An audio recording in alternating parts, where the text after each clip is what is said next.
देखो पहला तो मैं दसना चाहना कि ये कोई नवी चीज़ नहीं है। बड़े अफसोस नाल कहना अपने दर्शकों को कि साडी पंजाबी अखबार कोई भी चुक लो, कोई पंजाबी अखबार चुक लो, ਉਹਦੇ ਵਿੱਚ ਸ਼ਰੇਆਮ ਐਡ ਹੈ कि 5.5 बैंड ਲਈ ਕੁੜੀ 6 बैंड ਲਈ ਕੁੜੀ ਲਈ ਖਰਚਾ ਕਰਨ ਵਾਲਾ ਵਿਦੇਸ਼ ਭੇਜਣ ਵਾਲਾ ਪਰਿਵਾਰ ਚਾਹੀਦਾ। ਸਰਕਾਰ ਮੈਨੂੰ ਜਵਾਬ ਦੇਵੇ ਇਹੋ ਜੀ ਇਲੀਗਲ ਐਡ ਦੇਣ ਦੀ ਪਰਮਿਸ਼ਨ ਕਿੰਨੇ ਦਿੱਤੀ ਹੈ ਔਰ ਜੇ ਐਡ ਹੋ ਗਈ ਉਸ ਅਖਬਾਰ 'ਚ ਅੱਜ ਤੱਕ ਅਖਬਾਰ ਨੂੰ ਬੈਨ ਕਿਉਂ ਨਹੀਂ ਕੀਤਾ ਗਿਆ ਔਰ ਉਹਨਾਂ ਦੇ ਖਿਲਾਫ ਕਾਨੂੰਨੀ ਕਾਰਵਾਈ ਕਿਉਂ ਨਹੀਂ ਕੀਤੀ ਗਈ ਉਹਨਾਂ ਪਰਿਵਾਰਾਂ ਦੇ ਖਿਲਾਫ ਜਿਨ੍ਹਾਂ ਨੇ ਇਹੋ ਜਿਹੀਆਂ ਐਡ ਦਿੱਤੀਆਂ।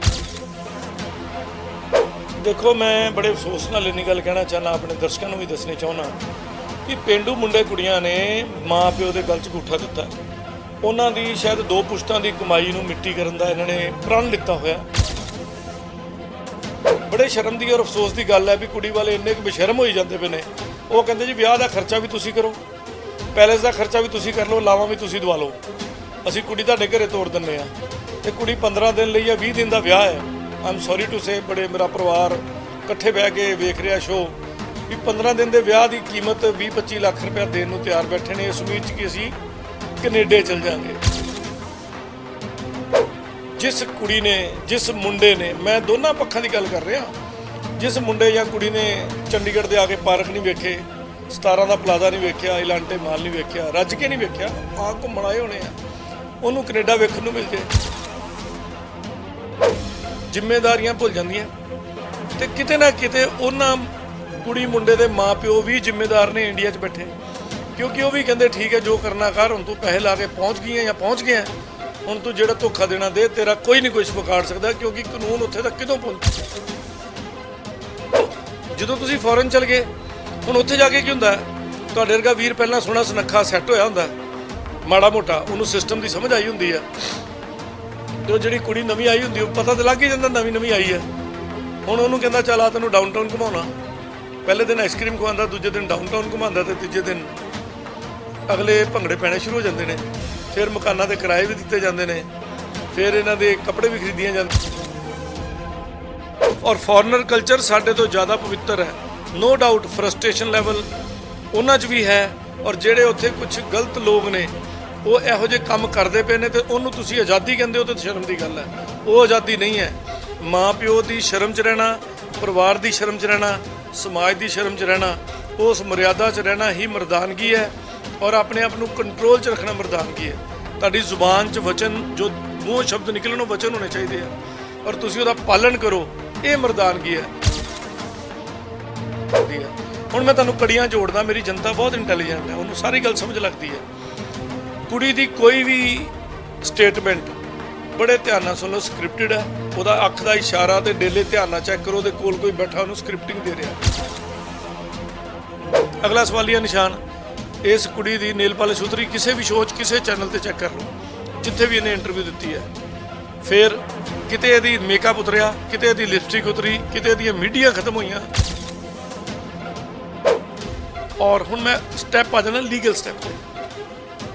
ਇੰਡੀਆ 'ਚ ਤੇਰਾ ਮੰਗਣਾ ਹੁੰਦਾ, 8 ਮਹੀਨੇ ਤੇਰਾ ਮੰਗਣਾ ਰਹਿੰਦਾ, ਮੰਗਣੇ ਤੋਂ ਬਾਅਦ ਤੇਰਾ ਸਹੁਰਾ ਪਰਿਵਾਰ ਤੇਰੇ 'ਤੇ ਪੈਸੇ ਖਰਚ ਕਰਦਾ, ਤੈਨੂੰ ਬਾਹਰ ਭੇਜਦਾ। ਜਦੋਂ ਤੂੰ ਫੋਰਨ ਚਲੀ ਜਾਂਦੀ ਹੈ, ਤੂੰ ਆਪਣੇ ਆਪ ਨੂੰ ਕੁਆਰਾ ਲਿਖਾਉਂਦੀ ਹੈ ਜਾਇਜ਼ ਹੈ। ਉਸ ਤੋਂ ਬਾਅਦ ਤੂੰ ਆਪਣਾ ਪਾਸਪੋਰਟ ਤੇ ਰਿਨਿਊ ਕਰਾਉਣੀ ਹੈ ਫੋਰਨ 'ਚ। ਸ਼ਾਦੀ ਤੋਂ ਬਾਅਦ ਜਦੋਂ ਰਿਨਿਊ ਕਰਾਉਣੀ ਹੈ ਤੇ ਉੱਥੇ ਆਪਣਾ ਪਤੀ ਦਾ ਨਾਂ ਕਿਉਂ ਨਹੀਂ ਐਡ ਕਰਾਉਗੀ? ਹੈਗਾ ਸਵਾਲ, ਹੈਗਾ ਜਵਾਬ, ਜਨਤਾ ਸਵਾਲ ਪੁੱਛੇਗੀ। ਅੱਛਾ, ਵਿਆਹ ਕਰਾ ਕੇ ਜਦੋਂ ਤੂੰ ਵਾਪਸ ਜਾਂਦੀ ਹੈ, ਜਾਣ ਤੋਂ ਬਾਅਦ ਕਿਆ ਤੂੰ ਆਪਣੇ ਕਾਲਜ ਵਿੱਚ ਆਪਣਾ ਮੈਰਿਟਲ ਸਟੇਟਸ ਚੇਂਜ ਕਰਾਉਣੀ? ਜੇ ਤੂੰ ਇਮਾਨਦਾਰ ਹੁੰਦੀ ਤੇ ਉੱਥੇ ਜਾ ਕੇ ਵੀ ਮੈਰਿਟਲ ਸਟੇਟਸ ਚੇਂਜ ਕਰਾਉਣੀ। ਬੈਠੀ ਹੈ, ਮਾਰਚ 17 ਨੂੰ ਲਾਕਡਾਊਨ ਲੱਗ ਜਾਂਦਾ ਹੈ, ਰਾਈਟ? ਮਾਰਚ 17 ਤੋਂ 8 ਮਹੀਨੇ ਕਰਫਿਊ ਲੱਗਾ, ਅਸੀਂ ਘਰੋਂ ਘਰੀ ਬੈਠੇ ਹਾਂ। ਕਿਹੜੇ 11 ਘੰਟੇ ਕੰਮ ਕਰਦੀ ਸੀ, ਕੋਈ ਤੇ ਜਵਾਬ ਦੇ। ਤੇ ਸਟੂਡੈਂਟ ਹੋ ਕੇ ਤੂੰ 11 ਘੰਟੇ ਕੰਮ ਹੀ ਨਹੀਂ ਕਰ ਸਕਦੀ। ਹਫਤੇ ਦੇ 20 ਘੰਟੇ ਅਲਾਉਡ ਹੈ, ਯਾਨੀ ਕਿ ਐਵਰੇਜ 5 ਘੰਟੇ 4 ਘੰਟੇ ਰੋਜ਼ ਦੇ। ਉਹਦੇ ਵਿੱਚ ਲਾਅ 'ਚ ਲਿਖਿਆ ਕਿ ਜਿਹੜਾ ਬੰਦਾ ਕੋਈ ਵੀ ਫਰਾਡੂਲੈਂਟ ਤਰੀਕੇ ਨਾਲ ਕਿਸੇ ਕਿਸਮ ਦਾ ਫਾਇਦਾ ਚੁੱਕਣਾ ਚਾਹੁੰਦਾ ਹੈ, ਉਹਦਾ ਵੀਜ਼ਾ ਖਾਰਜ ਕਰ ਦਿੱਤਾ ਜਾਂਦਾ ਹੈ। ਜਦੋਂ ਉਹਦਾ ਵੀਜ਼ਾ ਖਾਰਜ ਕੀਤਾ ਜਾਂਦਾ ਹੈ, ਉਹਨੂੰ 30 ਦਿਨ ਦਾ ਸਮਾਂ ਮਿਲਦਾ ਹੈ ਫੈਡਰਲ ਦੇ ਅੱਗੇ ਅਪੀਲ ਕਰਨ ਦਾ। ਤੇ ਫੈਡਰਲ ਦੀ ਅਪੀਲ ਵਿੱਚ ਦੇਖੋ 2 ਚੀਜ਼ਾਂ ਨੇ ਸਿੱਧੀਆਂ ਸਿੱਧੀਆਂ, ਵੀ ਤੂੰ ਵਿਆਹੀ ਸੀ ਕੁਆਰੀ ਲਿਖਿਆ, ਉਹਦੇ ਕੋਲ ਕੀ ਜਵਾਬ ਦੇਗੀ ਮੈਨੂੰ ਨਹੀਂ ਸਮਝ ਆਉਂਦੀ ਵੀ ਉਹਦਾ ਵਕੀਲ ਵੀ ਕੀ ਜਵਾਬ ਦੇ ਦੇਗਾ। ਧੀਆਂ ਭੈਣਾਂ ਸਾਂਝੀਆਂ, ਡੈਣਾ ਕਿਸੇ ਦੀਆਂ ਸਾਂਝੀਆਂ, 2 ਚੀਜ਼ਾਂ 'ਚ ਫਰਕ ਹੈ। ਜਿਹੜੀਆਂ ਇਹੋ ਜਿਹੇ ਮੁੰਡੇ ਖਾ ਜਾਂਦੀਆਂ ਜਾਂ ਮੁੰਡੇ ਜਿਹੜੀਆਂ ਇਹੋ ਜਿਹੀਆਂ ਪਰਿਵਾਰਾਂ ਦੀਆਂ ਕੁੜੀਆਂ ਖਾ ਕੇ ਨੇ, ਉਹ ਭੂਤ ਤੇ ਡੈਣਾ ਦੀ ਕੈਟਾਗਰੀ 'ਚ ਆਉਂਦੇ ਨੇ। ਉਹਨਾਂ ਨੂੰ ਧੀਆਂ ਭੈਣਾਂ ਨਾ ਕਹੋ।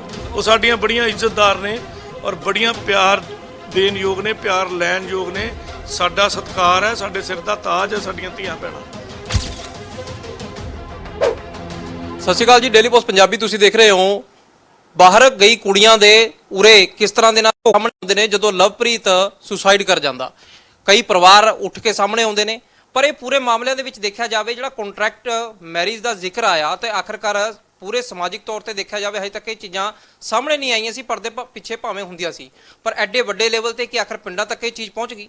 ਲਵਪ੍ਰੀਤ ਦੇ ਵਕੀਲ ਸਾਡੇ ਨਾਲ ਨੇ, ਉਹਨਾਂ ਦੇ ਮਾਮਲੇ ਦੀ ਵੀ ਗੱਲ ਕਰਾਂਗੇ ਤੇ ਨਾਲੋਂ ਨਾਲ ਇਹ ਵੀ ਕਿ ਆਖਰਕਾਰ ਕੰਟਰੈਕਟ ਮੈਰਿਜ ਹੈ ਕੀ ਚੀਜ਼, ਕਿੰਨੇ ਘਾਤਕ ਇਹਦੇ ਨਤੀਜੇ ਨੇ, ਸਮਾਜ ਐਕਸੈਪਟ ਕਰਦਾ ਇਸ ਚੀਜ਼ ਨੂੰ। ਸਤਿ ਸ਼੍ਰੀ ਅਕਾਲ ਸੁਨੀਲ ਜੀ। ਸਤਿ ਸ਼੍ਰੀ ਅਕਾਲ ਜੀ। ਸਤਿ ਸ਼੍ਰੀ ਅਕਾਲ ਦਰਸ਼ਕਾਂ ਨੂੰ ਵੀ ਸਤਿ ਸ਼੍ਰੀ ਅਕਾਲ ਜੀ। ਸੁਨੀਲ ਜੀ, ਦੇਖਿਆ ਜਾਵੇ ਹੁੰਦੇ ਤਾਂ ਸ਼ਾਇਦ ਪਹਿਲਾਂ ਵੀ ਹੋਣੇ ਹੈਗੇ ਕੰਟਰੈਕਟ ਮੈਰਿਜ ਦੇ ਜ਼ਿਕਰ, ਪਰ ਲਵਪ੍ਰੀਤ ਵਾਲੇ ਮਾਮਲੇ ਤੋਂ ਬਾਅਦ ਥੋੜਾ ਜਿਹਾ ਜ਼ਿਆਦਾ ਸਾਹਮਣੇ ਚੀਜ਼ਾਂ ਇਹ ਆ ਗਈਆਂ। ਅਸਲ ਤੌਰ ਤੇ ਹੁੰਦੀ ਕੀ ਹੈ, ਲੀਗਲੀ ਤੌਰ ਤੇ ਕਿ ਇਹਨੂੰ ਸਹੀ ਮੰਨਿਆ ਜਾਂਦਾ ਹੈਗਾ? ਦੇਖੋ, ਪਹਿਲਾਂ ਤਾਂ ਮੈਂ ਦੱਸਣਾ ਚਾਹੁੰਦਾ ਕਿ ਇਹ ਕੋਈ ਨਵੀਂ ਚੀਜ਼ ਨਹੀਂ ਹੈ। ਬੜੇ ਅਫਸੋਸ ਨਾਲ ਕਹਿਣਾ ਆਪਣੇ ਦਰਸ਼ਕਾਂ ਨੂੰ ਕਿ ਸਾਡੀ ਪੰਜਾਬੀ ਅਖਬਾਰ ਕੋਈ ਵੀ ਚੁੱਕ ਲਓ, ਕੋਈ ਪੰਜਾਬੀ ਅਖਬਾਰ ਚੁੱਕ ਲਓ, ਉਹਦੇ ਵਿੱਚ ਸ਼ਰੇਆਮ ਐਡ ਹੈ ਕਿ 5.5 ਬੈਂਡ ਲਈ ਕੁੜੀ, 6 ਬੈਂਡ ਲਈ ਕੁੜੀ ਲਈ ਖਰਚਾ ਕਰਨ ਵਾਲਾ, ਵਿਦੇਸ਼ ਭੇਜਣ ਵਾਲਾ ਪਰਿਵਾਰ ਚਾਹੀਦਾ ਹੈ। ਪਹਿਲਾ ਸਵਾਲ ਮੇਰਾ ਸਰਕਾਰ ਨੂੰ, ਸਰਕਾਰ ਮੈਨੂੰ ਜਵਾਬ ਦੇਵੇ ਇਹੋ ਜੀ ਇਲੀਗਲ ਐਡ ਦੇਣ ਦੀ ਪਰਮਿਸ਼ਨ ਕਿਹਨੇ ਦਿੱਤੀ ਹੈ? ਔਰ ਜੇ ਐਡ ਹੋ ਗਈ ਉਸ ਅਖਬਾਰ 'ਚ, ਅੱਜ ਤੱਕ ਅਖਬਾਰ ਨੂੰ ਬੈਨ ਕਿਉਂ ਨਹੀਂ ਕੀਤਾ ਗਿਆ? ਔਰ ਉਹਨਾਂ ਦੇ ਖਿਲਾਫ ਕਾਨੂੰਨੀ ਕਾਰਵਾਈ ਕਿਉਂ ਨਹੀਂ ਕੀਤੀ ਗਈ ਉਹਨਾਂ ਪਰਿਵਾਰਾਂ ਦੇ ਖਿਲਾਫ ਜਿਨ੍ਹਾਂ ਨੇ ਇਹੋ ਜਿਹੀਆਂ ਐਡ ਦਿੱਤੀਆਂ? ਇਹ ਕਾਰਨ ਕੀ ਮੰਨਦੇ ਹੋ, ਉਹ ਵੀ ਦੱਸ ਦਿਓ। ਅਖਬਾਰਾਂ ਦਾ ਲਾਲਚ, ਅਖਬਾਰਾਂ ਦਾ ਲਾਲਚ ਕਿ ਸਾਨੂੰ ਪੈਸੇ ਆਉਂਦੇ ਨੇ, ਔਰ ਸਰਕਾਰ ਸਾਡੀ ਅੰਨੀ ਗੂੰਗੀ ਬੋਲੀ ਕਹਿ ਸਕਦੇ ਹਾਂ। ਮੈਂ ਸਪੈਸੀਫਿਕਲੀ ਮੌਜੂਦਾ ਸਰਕਾਰ ਨਹੀਂ, ਮੈਂ ਸਾਰੀਆਂ ਦੀ ਗੱਲ ਕਰਦਾ। ਇਹ ਅੱਜ ਤੋਂ ਬੜੇ ਸਾਲਾਂ ਤੋਂ ਐਡਾਂ ਆ ਰਹੀਆਂ, ਔਰ ਕਿਉਂ ਨਹੀਂ? ਮੈਂ ਮਨੀਸ਼ਾ ਗੁਲਾਟੀ ਮੈਮ ਨੂੰ ਵੀ ਕਿਹਾ ਕਿ ਮੈਮ ਇਹਨਾਂ ਐਡਸ ਦੇ ਉੱਤੇ ਬੈਨ ਤੇ ਤੁਹਾਡਾ ਲਾਣਾ, ਤੁਹਾਡੇ ਕੋਲ ਪਾਵਰ ਹੈਗੀ ਹੈ। Why don't you write to your publication department, DPRO ਨੂੰ ਕਹੋ, DPRO ਉੱਪਰ ਕਵੇ ਤੇ ਸਾਰੀਆਂ ਅਖਬਾਰਾਂ ਨੂੰ ਨੋਟਿਸ ਕੱਢੇ, ਬੈਨ ਕੀਤੇ ਜਾਣੇ ਸਾਰੇ ਚੀਜ਼ਾਂ। ਸੋ ਦੇਖੋ ਕੀ ਕਰਦੇ ਨੇ ਜੀ। ਪਰ ਦੇਖਿਆ ਜਾਵੇ ਜੀ, ਇਸ ਤਰ੍ਹਾਂ ਦੀ ਜਦੋਂ ਮੈਰਿਜਸ ਦਾ ਜੇ ਕਹੀਏ ਕਿ ਪਿੰਡਾਂ ਦੇ ਵਿੱਚ ਆਮ ਤੌਰ ਤੇ ਕਹੀਏ, ਪਿੰਡੂ ਖੇਤਰ ਤੇ ਇੱਕ ਸ਼ਹਿਰੀ ਖੇਤਰ ਦਾ ਅੱਜ ਵੀ ਫਰਕ ਡਿਫਰੈਂਸ ਹੈਗਾ। ਪਿੰਡੂ ਖੇਤਰ 'ਚ ਮੰਨਿਆ ਜਾਂਦਾ ਕਿ ਸਮਾਜਿਕ ਤਾਣੇ ਬੂਣੇ ਨੂੰ ਥੋੜਾ ਜਿਹਾ ਗੰਭੀਰਤਾ ਨਾਲ ਸਮਝਿਆ ਜਾਂਦਾ, ਨਾਜ਼ੁਕਤਾ ਨਾਲ ਅੱਜ ਵੀ। ਹਾਲਾਂਕਿ ਸ਼ਹਿਰਾਂ ਦੇ ਵਿੱਚ ਤੁਹਾਡੇ ਗੁਆਂਢ ਕੀ ਹੋਈ ਜਾਂਦਾ, ਤੁਹਾਡਾ ਗੁਆਂਢੀ ਕੀ ਕਰੀ ਜਾਂਦਾ, ਉਹ ਜ਼ਿਆਦਾ ਮਾਇਨੇ ਨਹੀਂ ਰੱਖਦਾ। ਪਿੰਡਾਂ ਦੇ ਵਿੱਚ ਵੀ ਇਹ ਮੈਰਿਜਾਂ ਦੇ ਕਿਉਂਕਿ ਜਿੰਨੇ ਮਾਮਲੇ ਨਿਕਲ ਕੇ ਆਏ ਨੇ, ਜ਼ਿਆਦਾਤਰ ਦੇਖਿਆ ਜਾਵੇ ਸਾਡਾ ਪਿੰਡੂ ਖੇਤਰ ਆ ਉਹਦੇ ਵਿੱਚ ਦੇਖੋ, ਮੈਂ ਬੜੇ ਅਫਸੋਸ ਨਾਲ ਇੰਨੀ ਗੱਲ ਕਹਿਣਾ ਚਾਹੁੰਦਾ, ਆਪਣੇ ਦਰਸ਼ਕਾਂ ਨੂੰ ਵੀ ਦੱਸਣੀ ਚਾਹੁੰਦਾ ਕਿ ਪਿੰਡੂ ਮੁੰਡੇ ਕੁੜੀਆਂ ਨੇ ਮਾਂ ਪਿਓ ਦੇ ਗਲ 'ਚ ਅੰਗੂਠਾ ਦਿੱਤਾ। ਉਹਨਾਂ ਦੀ ਸ਼ਾਇਦ 2 ਪੁਸ਼ਤਾਂ ਦੀ ਕਮਾਈ ਨੂੰ ਮਿੱਟੀ ਕਰਨ ਦਾ ਇਹਨਾਂ ਨੇ ਪ੍ਰਣ ਲਿੱਤਾ ਹੋਇਆ, ਕਿਉਂਕਿ ਕੁੜੀ ਵੀ ਉਧਰ ਮਾਂ ਦੇ ਗਲ 'ਚ ਜਾਂ ਪਿਓ ਦੇ ਗਲ 'ਚ ਅੰਗੂਠਾ ਦਿੰਦੀ ਕਿ ਮੈਨੂੰ ਕੈਨੇਡਾ ਭੇਜ ਦੇ ਜਾਂ ਨਿਊਜ਼ੀਲੈਂਡ ਭੇਜ ਦੇ, ਆਸਟ੍ਰੇਲੀਆ ਭੇਜ ਦੇ, ਉਧਰ ਮੁੰਡਾ ਦੇਈ ਬੈਠਾ। ਹੁਣ ਉਹਦਾ ਵਿਚਕਾਰਲਾ ਰਸਤਾ ਸਮਾਜ ਨੇ ਕੀ ਲੱਭ ਲਿਆ ਕਿ ਠੀਕ ਹੈ, ਜੇ ਕੁੜੀ ਪੜ੍ਹਾਕੂ ਹੈ, ਉਹਨੇ ਪੜ੍ਹ ਕੇ 6 ਬੈਂਡ ਲੈ ਲਏ ਹੈ ਤੇ ਹੁਣ 20 ਲੱਖ ਰੁਪਈਆ ਚਾਹੀਦਾ ਜਾਂ 25 ਲੱਖ ਰੁਪਈਆ ਚਾਹੀਦਾ, ਉਹ ਕੌਣ ਦੇਗਾ? ਬੜੇ ਸ਼ਰਮ ਦੀ ਔਰ ਅਫਸੋਸ ਦੀ ਗੱਲ ਹੈ ਵੀ ਕੁੜੀ ਵਾਲੇ ਇੰਨੇ ਕੁ ਬੇਸ਼ਰਮ ਹੋਈ ਜਾਂਦੇ ਪਏ ਨੇ। ਉਹ ਕਹਿੰਦੇ ਜੀ ਵਿਆਹ ਦਾ ਖਰਚਾ ਵੀ ਤੁਸੀਂ ਕਰੋ, ਪੈਲੇਸ ਦਾ ਖਰਚਾ ਵੀ ਤੁਸੀਂ ਕਰ ਲਓ, ਲਾਵਾਂ ਵੀ ਤੁਸੀਂ ਦਵਾ ਲਓ, ਅਸੀਂ ਕੁੜੀ ਤੁਹਾਡੇ ਘਰੇ ਤੋੜ ਦਿੰਦੇ ਆ। ਤੇ ਕੁੜੀ 15 ਦਿਨ ਲਈ ਜਾਂ 20 ਦਿਨ ਦਾ ਵਿਆਹ ਹੈ। I am sorry to say, ਬੜੇ ਮੇਰਾ ਪਰਿਵਾਰ ਇਕੱਠੇ ਬਹਿ ਕੇ ਵੇਖ ਰਿਹਾ ਸ਼ੋਅ, ਵੀ 15 ਦਿਨ ਦੇ ਵਿਆਹ ਦੀ ਕੀਮਤ 20-25 ਲੱਖ ਰੁਪਇਆ ਦੇਣ ਨੂੰ ਤਿਆਰ ਬੈਠੇ ਨੇ, ਇਸ ਉਮੀਦ 'ਚ ਕਿ ਅਸੀਂ ਕੈਨੇਡਾ ਚਲ ਜਾਵਾਂਗੇ। ਬਟ ਜਿਸ ਕੁੜੀ ਨੇ, ਜਿਸ ਮੁੰਡੇ ਨੇ, ਮੈਂ ਦੋਨਾਂ ਪੱਖਾਂ ਦੀ ਗੱਲ ਕਰ ਰਿਹਾ, ਜਿਸ ਮੁੰਡੇ ਜਾਂ ਕੁੜੀ ਨੇ ਚੰਡੀਗੜ੍ਹ ਦੇ ਆ ਕੇ ਪਾਰਕ ਨਹੀਂ ਵੇਖੇ, 17 ਦਾ ਪਲਾਜ਼ਾ ਨਹੀਂ ਵੇਖਿਆ, ਇਲਾਂਟੇ ਮਾਲ ਨਹੀਂ ਵੇਖਿਆ, ਰੱਜ ਕੇ ਨਹੀਂ ਵੇਖਿਆ, ਪਾਂ ਘੁੰਮਣ ਆਏ ਹੋਣੇ ਆ, ਉਹਨੂੰ ਕੈਨੇਡਾ ਵੇਖਣ ਨੂੰ ਮਿਲ ਜੇ। ਸਾਡੇ ਪਿੰਡਾਂ 'ਚ ਅੱਜ ਵੀ ਭਾਜੀ ਉਹ ਸ਼ਰਮ ਹੈਗੀ ਹੈ ਕਿ ਜਦੋਂ ਕੋਈ ਲੜਕੀ ਜਾਂ ਲੜਕਾ ਘਰ ਦਾ ਹੈ, ਉਹਦਾ ਪੂਰਾ ਪਿੰਡ ਹੀ ਮਾਮਾ ਚਾਚਾ ਲੱਗਦਾ ਹੈ ਤੇ ਉਹਨੂੰ ਹਰ ਬੰਦਾ ਪਛਾਣਦਾ ਵੀ ਫਲਾਣੇ ਦੀ ਕੁੜੀ ਹੈ ਤੇ ਫਲਾਣੇ ਦਾ ਮੁੰਡਾ ਹੈ। ਤੇ ਪਿੰਡ 'ਚ ਕਿਸੇ ਕਿਸਮ ਦਾ ਚੋਲ ਮੋਲ ਕਰਨ ਤੋਂ ਪਹਿਲਾਂ ਉਹਨਾਂ ਨੂੰ ਸ਼ਰਮ ਆਉਂਦੀ ਹੈ, ਡਰਦੇ ਹੈ, ਜੇ ਕਰਦੇ ਵੀ ਹੈ ਤੇ ਉੱਥੋਂ ਬਾਹਰ ਨਿਕਲਣ ਦੀ ਕੋਸ਼ਿਸ਼ ਕਰਦੇ ਨੇ। ਤੇ ਜਦੋਂ ਮਾਂ ਪਿਓ ਦੀਆਂ ਅੱਖਾਂ ਅੱਗੇ ਨੇ, ਪਰਿਵਾਰ ਦੀਆਂ ਅੱਖਾਂ ਅੱਗੇ ਨੇ, ਪਿੰਡ ਦੀਆਂ ਅੱਖਾਂ ਅੱਗੇ ਨੇ, ਉਦੋਂ ਇੱਕ ਸ਼ਿਕੰਜੇ 'ਚ ਬੰਦ ਨੇ। ਤੇ ਜਿੱਦਣ ਉਹ ਸ਼ਿਕੰਜਾ ਖੁੱਲਦਾ, ਪੰਜਾਬੀ 'ਚ ਕਹਾਂ ਹੋਛੇ ਹੋ ਜਾਂਦੇ ਆ। ਹੋਰ ਮਾੜਾ ਸ਼ਬਦ ਵਰਤਾਂ ਤੇ ਪੰਜਾਬੀ 'ਚ ਅਸੀਂ ਕਹਿੰਦੇ ਬਾਂਦਰ ਬਣ ਜਾਂਦੇ ਪਿੰਡਾਂ 'ਚ, ਕਿ ਫਲਾਣਾ ਬਾਂਦਰ ਬਣ ਗਈ। ਸੋ ਇਹ ਸਮਾਜਿਕ ਸ਼ਬਦ ਨੇ, ਵਕੀਲ ਹੁੰਦੇ ਨੇ ਤੇ ਨਹੀਂ ਚੰਗਾ ਲੱਗਦਾ, ਪਰ ਫਿਰ ਵੀ ਕਹਿਣੇ ਪੈ ਰਹੇ ਨੇ। ਉਹ ਹੋਛਾਪਨ ਜਿਹੜਾ, ਉਹ ਜਦੋਂ ਫੋਰਨ ਜਾਂਦੇ ਨੇ, ਉੱਥੇ ਜਾ ਕੇ ਕੈਨੇਡਾ ਦੀ ਧਰਤੀ ਤੇ ਪੈਰ ਰੱਖਦੇ ਆ, ਸਾਰਾ ਦਿਮਾਗ ਹੋ ਜਾਂਦਾ ਖਰਾਬ, ਜ਼ਿੰਮੇਵਾਰੀਆਂ ਭੁੱਲ ਜਾਂਦੀਆਂ। ਤੇ ਕਿਤੇ ਨਾ ਕਿਤੇ ਉਹਨਾਂ ਕੁੜੀ ਮੁੰਡੇ ਦੇ ਮਾਂ ਪਿਓ ਵੀ ਜ਼ਿੰਮੇਦਾਰ ਨੇ ਇੰਡੀਆ 'ਚ ਬੈਠੇ, ਕਿਉਂਕਿ ਉਹ ਵੀ ਕਹਿੰਦੇ ਠੀਕ ਹੈ ਜੋ ਕਰਨਾ ਕਰ, ਹੁਣ ਤੂੰ ਪੈਸੇ ਲਾ ਕੇ ਪਹੁੰਚ ਗਈ ਹੈ ਜਾਂ ਪਹੁੰਚ ਗਿਆ, ਹੁਣ ਤੂੰ ਜਿਹੜਾ ਧੋਖਾ ਦੇਣਾ ਦੇ, ਤੇਰਾ ਕੋਈ ਨਹੀਂ ਕੁਛ ਵਿਗਾੜ ਸਕਦਾ, ਕਿਉਂਕਿ ਕਾਨੂੰਨ ਉੱਥੇ ਤੱਕ ਕਿਦੋਂ ਪਹੁੰਚੇਗਾ। ਮੈਂ ਇੰਨੀ ਗੱਲ ਆਪਣੇ ਦਰਸ਼ਕਾਂ ਨੂੰ ਦੱਸ ਦਿੰਦਾ ਕਿ 27 ਸਾਲ ਬਾਅਦ ਵੀ ਇੱਕ ਮੁੱਦਾ ਫੜਿਆ ਗਿਆ ਸੀ ਔਰ ਪਟਿਆਲੇ ਤੋਂ ਬੰਦਾ ਅਰੈਸਟ ਹੋਇਆ ਸੀ ਤੇ 27 ਸਾਲਾਂ ਬਾਅਦ ਉਹ ਹੁਣ ਜੇਲ੍ਹ 'ਚ ਰਹਿ ਰਿਹਾ ਇੰਡੀਆ ਦੀ USA ਸਿਟੀਜ਼ਨ ਬਣਨ ਤੋਂ ਬਾਅਦ। ਸੋ ਠੀਕ ਹੈ, ਜਦ ਤੱਕ ਤੁਹਾਡੀ ਪੈਰਵਾਈ ਨਹੀਂ ਹੋਈ ਤਦ ਤੱਕ ਤੁਸੀਂ ਫੜੇ ਨਹੀਂ ਗਏ, ਪਰ ਜੇ ਪੈਰਵਾਈ ਹੋ ਗਈ ਤੇ ਬਚੋਗੇ ਨਹੀਂ। ਇਹ ਪੱਕੀ ਗਰੰਟੀ ਮੈਂ ਦਿੰਦਾ ਤੁਹਾਨੂੰ ਵੀ ਤੁਸੀਂ ਬਚਣ ਦਾ ਤੁਹਾਡਾ ਕੋਈ ਜ਼ਰੀਆ ਨਹੀਂ ਹੈ। ਸੋ ਜਦੋਂ ਤੁਸੀਂ ਫੋਰਨ ਚਲ ਗਏ, ਹੁਣ ਉੱਥੇ ਜਾ ਕੇ ਕੀ ਹੁੰਦਾ, ਤੁਹਾਡੇ ਵਰਗਾ ਵੀਰ ਪਹਿਲਾਂ ਸੋਹਣਾ ਸੁਨੱਖਾ ਸੈੱਟ ਹੋਇਆ ਹੁੰਦਾ, ਮਾੜਾ ਮੋਟਾ ਉਹਨੂੰ ਸਿਸਟਮ ਦੀ ਸਮਝ ਆਈ ਹੁੰਦੀ ਹੈ, ਤੇ ਉਹ ਜਿਹੜੀ ਕੁੜੀ ਨਵੀਂ ਆਈ ਹੁੰਦੀ ਉਹ ਪਤਾ ਤਾਂ ਲੱਗ ਹੀ ਜਾਂਦਾ ਨਵੀਂ ਆਈ ਹੈ। ਹੁਣ ਉਹਨੂੰ ਕਹਿੰਦਾ ਚੱਲ ਆ ਤੈਨੂੰ ਡਾਊਨਟਾਊਨ ਘੁਮਾਉਣਾ, ਪਹਿਲੇ ਦਿਨ ਆਈਸਕ੍ਰੀਮ ਖਵਾਉਂਦਾ, ਦੂਜੇ ਦਿਨ ਡਾਊਨਟਾਊਨ ਘੁਮਾਉਂਦਾ ਤੇ ਤੀਜੇ ਦਿਨ ਅਗਲੇ ਭੰਗੜੇ ਪੈਣੇ ਸ਼ੁਰੂ ਹੋ ਜਾਂਦੇ ਨੇ। ਫਿਰ ਮਕਾਨਾਂ ਦੇ ਕਿਰਾਏ ਵੀ ਦਿੱਤੇ ਜਾਂਦੇ ਨੇ, ਫਿਰ ਇਹਨਾਂ ਦੇ ਕੱਪੜੇ ਵੀ ਖਰੀਦੀਆਂ ਜਾਂਦੀਆਂ। ਮੇਰੇ ਕੋਲ ਬੇਅੰਤ ਕੌਰ ਦੀਆਂ ਮੁੰਡੇ ਨੂੰ ਫੁੱਲ ਦਿੰਦੇ ਤੇ ਫੁੱਲ ਲੈਂਦੇ ਦੀਆਂ ਗੁਲਦਸਤੇ ਫੋਟੋਆਂ ਨੇ। ਪਰ ਉਹ ਤਾਂ ਕਹਿੰਦੇ ਵੀ ਉਧਰ ਬਾਹਰਲਾ ਤਾਂ ਕਲਚਰ ਹੀ ਇਸ ਤਰ੍ਹਾਂ ਦਾ ਹੈਗਾ, ਕੋਈ ਉੱਥੇ ਇਸ ਚੀਜ਼ ਨੂੰ ਗੰਭੀਰਤਾ ਨਾਲ ਲੈਣੀ ਨਹੀਂ ਚਾਹੀਦਾ। ਸੀਰੀਅਸ ਸਰ ਤੁਸੀਂ ਅੱਜ ਵੀ ਇੰਡੀਅਨ ਹੋ, ਜਦ ਤੱਕ ਤੁਸੀਂ ਉਧਰ ਦੇ ਸਿਟੀਜ਼ਨ ਨਹੀਂ ਬਣੇ, ਤੁਸੀਂ ਜੰਮਪਲ ਇੱਥੋਂ ਦੇ ਹੋ, ਤੁਸੀਂ ਮਰਿਆਦਾ ਇੱਥੋਂ ਦੀ ਗੱਲ ਕਰੋਗੇ। ਔਰ ਇੰਡੀਅਨ ਮਰਿਆਦਾ ਨੂੰ ਧਿਆਨ 'ਚ ਰੱਖਦੇ ਹੋਏ ਤੁਸੀਂ ਉੱਥੇ ਜਾ ਕੇ ਆਪਣਾ ਕਲਚਰ ਛੱਡਦੇ ਪਏ ਹੋ, ਥੋੜ੍ਹੇ ਜਿਹੇ ਪੈਸਿਆਂ ਖਾਤਰ ਆਪਣਾ ਜ਼ਮੀਰ ਵੇਚਦੇ ਪਏ ਹੋ, ਜਿਹੜਾ ਵੀ ਜਾ ਰਿਹਾ। ਸੋ ਉਧਰ ਦਾ ਕਲਚਰ ਵੀ ਸਾਡੇ ਪੰਜਾਬੀ ਹੋਈ ਨਹੀਂ, ਉਧਰ ਪੰਜਾਬੀ 'ਚ ਬੋਰਡ ਲੱਗ ਗਏ ਉੱਥੇ, ਤੇ ਉੱਥੇ ਵੀ ਪੰਜਾਬੀਅਤ ਕਲਚਰ ਹੀ ਹੈ ਅੱਜ ਵੀ। ਉੱਥੇ ਵੀ ਮਹਾਰਾਜ ਦੀ ਦੇਹ ਦੇ ਸਾਹਮਣੇ ਅਸੀਂ ਲਾਵਾਂ ਲੈ ਰਹੇ ਹਾਂ, ਉੱਥੇ ਕੋਈ ਕ੍ਰਿਸਚਨ ਮੈਰਿਜ ਨਹੀਂ ਕਰਾ ਰਹੇ ਅਸੀਂ। ਸਾਡੇ ਪੰਜਾਬੀ ਪਰਿਵਾਰ ਉੱਥੇ ਵੀ ਗੁਰਦੁਆਰੇ ਬਣ ਗਏ ਨੇ, ਉਸ ਗੁਰਦੁਆਰਾ ਸਾਹਿਬ 'ਚ ਲਾਵਾਂ ਹੁੰਦੀਆਂ ਨੇ। ਅਸੀਂ ਕਿੱਦਾਂ ਫੋਰਨਰ ਬਣ ਜਾਈਏ? ਔਰ ਫੋਰਨਰ ਕਲਚਰ ਸਾਡੇ ਤੋਂ ਜ਼ਿਆਦਾ ਪਵਿੱਤਰ ਹੈ। ਨੋ ਡਾਊਟ ਫਰਸਟ੍ਰੇਸ਼ਨ ਲੈਵਲ ਉਹਨਾਂ 'ਚ ਵੀ ਹੈ, ਔਰ ਜਿਹੜੇ ਉੱਥੇ ਕੁਝ ਗਲਤ ਲੋਕ ਨੇ ਉਹ ਇਹੋ ਜਿਹੇ ਕੰਮ ਕਰਦੇ ਪਏ ਨੇ ਤੇ ਉਹਨੂੰ ਤੁਸੀਂ ਆਜ਼ਾਦੀ ਕਹਿੰਦੇ ਹੋ ਤੇ ਸ਼ਰਮ ਦੀ ਗੱਲ ਹੈ। ਉਹ ਆਜ਼ਾਦੀ ਨਹੀਂ ਹੈ। ਮਾਂ ਪਿਓ ਦੀ ਸ਼ਰਮ 'ਚ ਰਹਿਣਾ, ਪਰਿਵਾਰ ਦੀ ਸ਼ਰਮ 'ਚ ਰਹਿਣਾ, ਸਮਾਜ ਦੀ ਸ਼ਰਮ 'ਚ ਰਹਿਣਾ, ਉਸ ਮਰਿਆਦਾ 'ਚ ਰਹਿਣਾ ਹੀ ਮਰਦਾਨਗੀ ਹੈ। ਔਰ ਆਪਣੇ ਆਪ ਨੂੰ ਕੰਟਰੋਲ 'ਚ ਰੱਖਣਾ ਮਰਦਾਨਗੀ ਹੈ। ਤੁਹਾਡੀ ਜ਼ੁਬਾਨ 'ਚ ਵਚਨ, ਜੋ ਮੂੰਹ ਸ਼ਬਦ ਨਿਕਲਣ ਉਹ ਵਚਨ ਹੋਣੇ ਚਾਹੀਦੇ ਆ, ਔਰ ਤੁਸੀਂ ਉਹਦਾ ਪਾਲਣ ਕਰੋ, ਇਹ ਮਰਦਾਨਗੀ ਹੈ। ਨਾ ਕਿ ਅੱਜ 4 ਰਾਤਾਂ ਇੱਥੇ ਕਿਸੇ ਨਾਲ ਸੁੱਤੇ ਹੋ ਤੇ ਉੱਥੇ ਜਾ ਕੇ ਕਿਸੇ ਹੋਰ ਨਾਲ ਸੌ ਰਹੇ ਹੋ ਤੇ ਰੋਜ਼ ਉੱਥੇ ਵੀ ਆਪਣਾ ਯਾਰ ਨਵਾਂ ਬਦਲਦੇ ਪਏ ਹੋ। ਮੁੰਡੇ ਤੇ ਕੁੜੀ ਦੋਨਾਂ ਲਈ ਮੈਂ ਗੱਲ ਕਰਦਾ। ਸੋ ਇਹ ਮਰਿਆਦਾ ਤੋਂ ਖਿਲਾਫ ਹੈ, ਪਾਪ ਹੈ। ਤਾਂ ਕਰਕੇ ਲੱਗਦਾ ਹੈ ਕਿ ਐਡਾ ਵੱਡਾ ਸਟੈਪ ਫਿਰ ਲਵਪ੍ਰੀਤ ਨੇ ਚੱਕਣਾ ਪੈ ਗਿਆ ਤੇ ਆਖਰਕਾਰ ਜੇ ਦੇਖਿਆ ਜਾਵੇ ਇੱਕ ਮਾਂ ਪਿਓ ਦਾ, ਇੱਕ ਘਰ ਦਾ ਪੁੱਤ ਚਲਿਆ ਜਾਂਦਾ ਹੈਗਾ। ਪਰ ਦੂਜੇ ਪਾਸੇ ਦੇਖਿਆ ਜਾਵੇ ਜੀ ਬੇਅੰਤ ਕੌਰ ਦੀਆਂ ਵੀ ਤੁਸੀਂ ਸਫਾਈਆਂ ਸੁਣੀਆਂ ਹੀ ਹੋਣੀਆਂ ਗੀਆਂ ਸਾਰੀਆਂ ਕਿਸ ਤਰ੍ਹਾਂ ਦੇ ਨਾਲ, ਉਹ ਕਿਤੇ ਨਾ ਕਿਤੇ ਜੇ ਉਹਨੂੰ ਦੇਖੀਏ ਤਾਂ ਉਹ ਸਹੀ ਲੱਗਦਾ ਕਿ ਠੀਕ ਹੈ ਕੁੜੀ ਮਜਬੂਰ ਸੀ, ਸ਼ਾਇਦ ਲਵਪ੍ਰੀਤ ਨਹੀਂ ਸਮਝ ਪਾਇਆ। ਦੋਨੇ ਪਾਸੇ ਜਦੋਂ ਦੇਖਦੇ ਆ ਐਂਗਲ, ਤੁਸੀਂ ਹੁਣ ਤੱਕ ਕੀ ਜੱਜ ਕਰਿਆ? ਕਿਉਂਕਿ ਤੁਸੀਂ ਵਕੀਲ ਹੋ ਤਾਂ ਆਖਰ ਕਰਕੇ ਜਦੋਂ ਤੁਸੀਂ ਸਾਹਮਣੇ ਚੀਜ਼ਾਂ ਰੱਖਣੀਆਂ ਨੇ ਤੁਸੀਂ ਉਹ ਚੀਜ਼ ਵੀ ਤੋਲੋ ਮੋਲੋਗੇ ਕਿ ਆਖਰ ਕੁੜੀ ਕੀ ਕਹਿ ਰਹੀ ਹੈ। ਡੈਫੀਨੇਟਲੀ ਜਦੋਂ ਇੱਕ ਕੋਈ ਵੀ ਮੇਰੇ ਜਿਹੜੇ ਸੀਨੀਅਰ ਜਿਨ੍ਹਾਂ ਨੇ ਕੋਲੋਂ ਅਸੀਂ ਕੰਮ ਸਿੱਖਿਆ ਉਹ ਹਮੇਸ਼ਾ ਕਹਿੰਦੇ ਆ ਕਿ ਸਭ ਤੋਂ ਪਹਿਲਾਂ ਡਿਫੈਂਸ ਵੇਖੋ। ਮੈਂ ਪ੍ਰੋਸੀਕਿਊਸ਼ਨ 'ਚ ਹਾਂ ਤੇ ਡਿਫੈਂਸ ਕੀ ਲਈ ਜਾ ਸਕਦੀ ਹੈ। ਹੁਣ ਮੈਂ ਤੁਹਾਨੂੰ ਕੜੀਆਂ ਜੋੜਦਾ, ਮੇਰੀ ਜਨਤਾ ਬਹੁਤ ਇੰਟੈਲੀਜੈਂਟ ਹੈ, ਉਹਨੂੰ ਸਾਰੀ ਗੱਲ ਸਮਝ ਲੱਗਦੀ ਹੈ।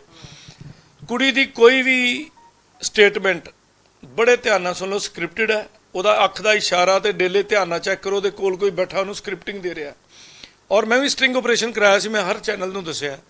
ਤੁਹਾਡੇ ਵਰਗੇ ਵੀਰ ਨੂੰ ਕਿਹਾ ਸੀ ਜਰਾ ਮਾੜੀ ਜੀ ਗੱਲ ਕਰ, ਉਹਨਾਂ ਦੇ ਕਜ਼ਨ ਨਾਲ ਗੱਲ-ਗੁਲ ਕਰਨ ਤੋਂ ਬਾਅਦ ਕਹਿੰਦਾ ਜੀ ਸਵਾਲ ਵੀ ਸਾਡੇ, ਜਵਾਬ ਵੀ ਸਾਡੇ, ਕ੍ਰਾਸ ਕੁਐਸਚਨ ਕੋਈ ਨਹੀਂ।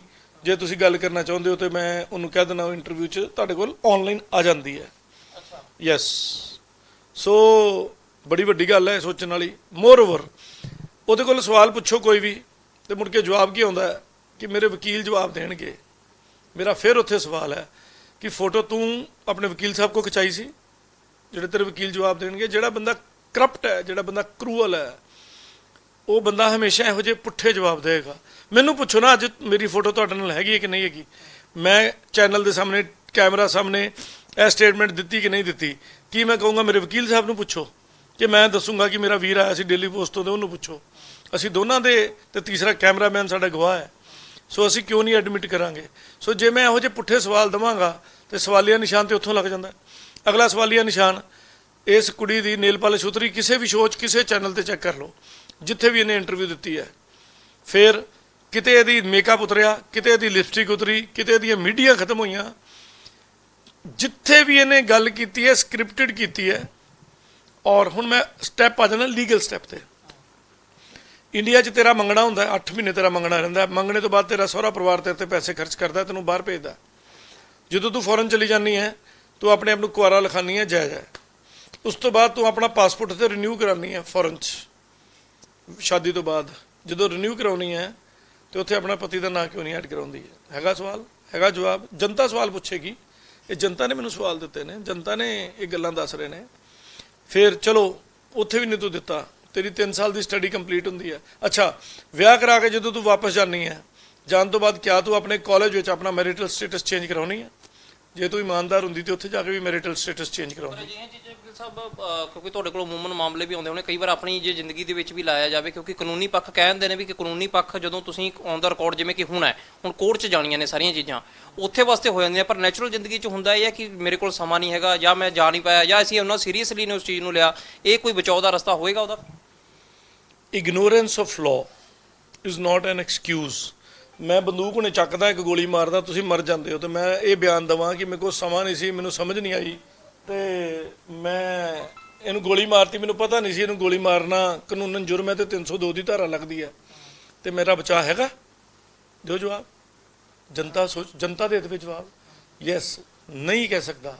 Ignorance of law is not N excuse.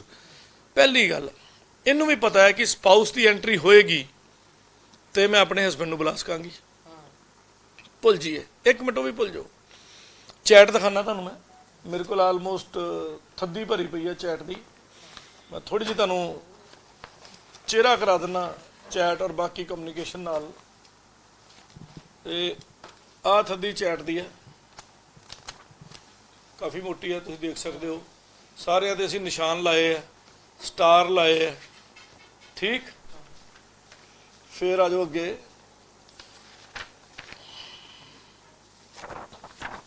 सोलह पेजां की चैट मेरी टीम इनू पढ़ रही है, असी कली कली लाइन पढ़ रहे हैं। होर आ जाओ अगे। हलो टिक्कां वजियां, कित्थे कित्थे उन्हें की बोलिया, हाईलाइट किया है। बेअंत कल मैं अपनी जिंदगी का नैगेटिव स्टैप चकना जो मैं तेनू किन्नी वार कह चुका। ये तरीक मेरे को है नहीं गी। माई क्वीन ये मुंडा कह रहा है, स्टार लगा है, वो 7 ਤੋਂ 8 ਵਾਰੀ ਕਹਿ ਚੁੱਕਾ ਇਹਨੂੰ। ਪਿਛਲੇ ਸਾਲ ਜੂਨ ਜੁਲਾਈ ਤੋਂ ਲੈ ਕੇ ਇਹਨੂੰ 8 ਵਾਰ ਕਹਿ ਚੁੱਕਾ ਸੀ। ਉਸ ਤੋਂ ਪਹਿਲਾਂ ਇਹਨੂੰ ਸੁਸਾਈਡ ਨੋਟ ਵੀ ਭੇਜ ਚੁੱਕਾ ਹੈ। ਜ਼ਿੰਦਗੀ 'ਚ ਕੁਝ ਹੁੰਦਾ, ਬਟ ਹੁਣ ਮੈਂ ਆਪਦੀ ਜ਼ਿੰਦਗੀ ਨਾਲ ਵੀ ਕੋਈ ਪਿਆਰ ਨਹੀਂ ਰਿਹਾ ਸੀ। ਉਹਦਾ ਕਾਰਨ ਦਿਖਦਾ ਪਿਆ, ਤੜਫਿਆ ਹੋਇਆ ਮੁੰਡਾ। ਉਹ ਤੇ ਇਹ ਕਹਿੰਦਾ ਕਿ ਤੂੰ ਮੈਨੂੰ ਨਹੀਂ ਲਿਜਾ ਸਕਦੀ। ਆ ਦੇਖੋ ਨਿਸ਼ਾਨੀਆਂ ਲੱਗੀਆਂ, ਡਬਲ ਸਟਾਰ ਲੱਗੇ ਆ। ਅਸੀਂ ਪੜ੍ਹੀ ਹੈ, ਮਿਹਨਤ ਕੀਤੀ ਹੈ। ਆ ਜਾਓ ਅੱਗੇ ਆ ਜਾਓ, ਇੱਥੇ ਨਹੀਂ ਮੁੱਕਦੀ ਵੀ। ਪੇਜ ਗਿਣ ਲਓ ਕਿੰਨੇ ਨੇ ਸਾਰੀ। ਮਾਈ ਕੁਈਨ ਕੈਨੇਡਾ, ਆ ਦੇਖੋ ਮਾਈ ਕੁਈਨ ਕੈਨੇਡਾ। ਇਹ ਮੁੰਡੇ ਨੇ ਆਪਣੇ ਉਹਦੇ 'ਚ ਭਰਿਆ। ਉਹਦਾ ਨਾਂ ਇਸ ਗੱਲੋਂ ਐਡ ਕੀਤਾ, ਰਾਣੀ ਸਮਝਦਾ ਸੀ ਆਪ, ਰਾਣੀ ਸਮਝਦਾ ਸੀ ਉਹਨੂੰ। ਕਹਿੰਦਾ ਪੁੱਤ ਤੂੰ ਆ ਜਾ ਇੰਡੀਆ, ਕੋਈ ਗੱਲ ਨਹੀਂ, ਆਪਾਂ ਇੰਡੀਆ ਹੀ ਰਹਿ ਲਾਂਗੇ। ਕਿੰਨੀਆਂ ਕਾਲਾਂ ਦਿੰਦਾ ਪਿਆ। ਸੋ ਮੈਂ ਤੁਹਾਨੂੰ ਗਲਿੰਪਸਿਸ ਦੇ ਰਿਹਾ ਕਿੰਨੀਆਂ ਕਾਲਾਂ ਦਿੰਦਾ ਪਿਆ। ਉਹਦੇ ਕੋਲ ਟਾਈਮ ਹੀ ਹੈ ਨਹੀਂ ਚੁੱਕਣ ਨੂੰ। ਜਦੋਂ ਲੋਕਡਾਊਨ ਸੀ, ਤਾਲੇ ਲੱਗੇ ਸੀ, ਪ੍ਰੋਪਰ ਤਾਲੇ। ਵੇਖੋ ਕਿੰਨੀਆਂ ਮਿਸ ਕਾਲਾਂ ਨੇ। Rejected video call, rejected voice call, unanswered voice call. Reject ਵੀ ਕਰਦੀ ਹੈ 9:31 ਸਵੇਰ ਦੇ, ਯਾਨੀ ਕਿ ਰਾਤ ਦੇ, ਯਾਨੀ ਕਿ ਉੱਥੇ ਸਵੇਰੇ 11 ਵਜੇ ਹੋਣਗੇ। ਐਡਾ ਕੋਈ ਬਿਜ਼ੀ ਨਹੀਂ। ਜਦੋਂ ਉਹਦੀ ਟੀ ਬ੍ਰੇਕ ਹੈ ਉਸ ਵੇਲੇ ਦੀਆਂ ਫੋਨ ਕਾਲਸ ਨੇ, ਠੀਕ ਹੈ ਜੀ। ਰਿਜੈਕਟਡ ਕਿੰਨੀਆਂ ਕੁ ਰਿਜੈਕਟ ਕਰੇਂਗੀ। ਇਹ ਮੈਂ ਉੱਤੋਂ ਥੋੜ੍ਹਾ ਜਿਹਾ ਹਾਈਡ ਕਰਾਂਗਾ, ਇਹ ਕਿਸੇ ਹੋਰ ਨੇ ਸਾਨੂੰ ਦਿੱਤੀ ਹੈ। ਸੋ ਇਹ ਉਹਦੀ ਸਹੇਲੀ ਨਾਲ ਹੋਈ ਚੈਟ ਹੈ। ਸਾਡੇ ਕੋਲ ਉੱਥੇ ਤੱਕ ਦੇ ਵੀ ਰਿਕਾਰਡ ਨਿਕਲੇ ਨੇ। ਇਹ ਸਾਰੀਆਂ ਕਲਰਡ ਚੈਟਾਂ। ਯਾਨੀ ਕਿ ਇੱਕ ਪਹਿਲੂ ਜਾਊਗਾ ਕੋਰਟ ਦੇ ਕੋਲੇ ਵੀ ਆਖਰਕਾਰ ਹੋਇਆ ਕੀ ਕੁਝ ਸਾਰੀਆਂ ਚੀਜ਼ਾਂ। ਸਰ ਇੱਕ ਪਹਿਲੂ, ਇੱਕ ਸਰਕਮਸਟਾਂਸ, ਇੱਕ ਹਾਲਾਤ ਜਾਣਗੇ। ਆਹ ਮੇਰੇ ਕੋਲ ਬੈਂਕ ਸਟੇਟਮੈਂਟਾਂ ਪਰਿਵਾਰ ਦੀਆਂ, ਜਿਹਦੇ 'ਚ ਉਹਨਾਂ ਨੇ ਪੈਸੇ ਭੇਜੇ, ਪੈਸੇ ਖਰਚੇ, ਉਹਦੀਆਂ ਫੀਸਾਂ ਤਾਰੀਆਂ। ਸੋ ਮੈਂ ਤੇ ਸਿੱਧੇ ਸਵਾਲ ਪੁੱਛਦਾ ਕਿ ਆਫਟਰ ਆਲ ਕਾਹਦੇ ਲਈ ਤੂੰ ਲਾਕਡਾਊਨ 'ਚ ਵਿਹਲੀ ਬੈਠੀ ਹੈ। ਮਾਰਚ 17 ਨੂੰ ਲਾਕਡਾਊਨ ਲੱਗ ਜਾਂਦਾ ਹੈ, ਰਾਈਟ। ਮਾਰਚ 17 ਤੋਂ 8 ਮਹੀਨੇ ਕਰਫਿਊ ਲੱਗਾ, ਅਸੀਂ ਘਰੋਂ ਘਰੀ ਬੈਠੇ ਹਾਂ।